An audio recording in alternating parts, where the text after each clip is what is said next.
ஆனச்சால் பகுதியைச் சேர்ந்த மாணவரை ஐரோப்பிய நாடான லாத்தியாவில் அணையில் மூழ்கி காணாமல் போனதாக புகார் எழுந்துள்ளது.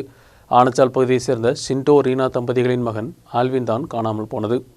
8 மாதங்களுக்கு முன்புதான் இடுக்கி ஆனச்சால் பகுதியை சேர்ந்த Alvin Shinto maritime course படிப்பதற்காக யூரோப்பிற்கு சென்றது. 3 வருட டிகிரி கோர்ஸ் தான் ஆல்பின் படித்திருந்தது. இதற்கிடையில் விடுமுறை வந்ததை தொடர்ந்து ஆல்பினும் நண்பர்கள் வியாழக்கிழமை 4 மணிக்கு ரிகாயாயில் உள்ள தடாகத்தில் குளிப்பதற்காக சென்றனர். குளிப்பதற்கிடையே ஆல்பின் தண்ணீரில் மூழ்கினார். உடன் சென்ற மாணவர்கள் அவரை காப்பாற்ற முயன்றார்கள் என்றாலும் இயலவில்லை. இதற்கு பின்னால் தான் இவர்கள் கல்லூரியில் விவரத்தை தெரிவித்தது. பின்பு தேடுதல் நடைபெற்றது என்றாலும் ஆல்பினை கண்டுபிடிக்க இயலவில்லை. மிகவும் ஆழமான பகுதி என்பதால் കണ്ടുപിടിப்பதற்கு மிகப்பெரிய துயரங்கள் ஏற்பட்டு வருகின்றன.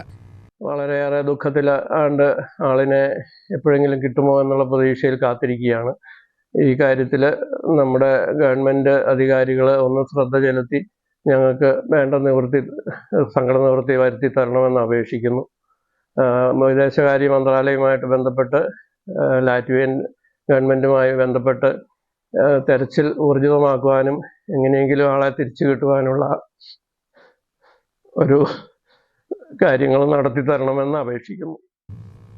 தடாகத்தின் பாகமாக உள்ள டனலின் ஆழம் கூடுதல். அதனால் தான் கூடுதல் ஆழத்திற்கு இறங்கி பரிசோதனை நடத்த வேண்டிய நிலையில் உள்ளன. விளையாட்டு வீரராக இருந்த ஆல்பின் 8 மாதங்களுக்கு முன்புதான் மேல் படிப்பிற்காக வெளிநாடு சென்றது. அப்பா ஷிண்டோ ஆனச்சாலை ஜீப் ஓட்டுநர், அம்மா ரீனா ஏலைக்கல் எல்பி ஸ்கூலில் டீச்சராக உள்ளார். ஒரு சகோதரி ஆல்பினுக்கு உள்ளது. இந்த குடும்பமும் அந்த நாடும் இவருக்காக காத்திருக்கிறது.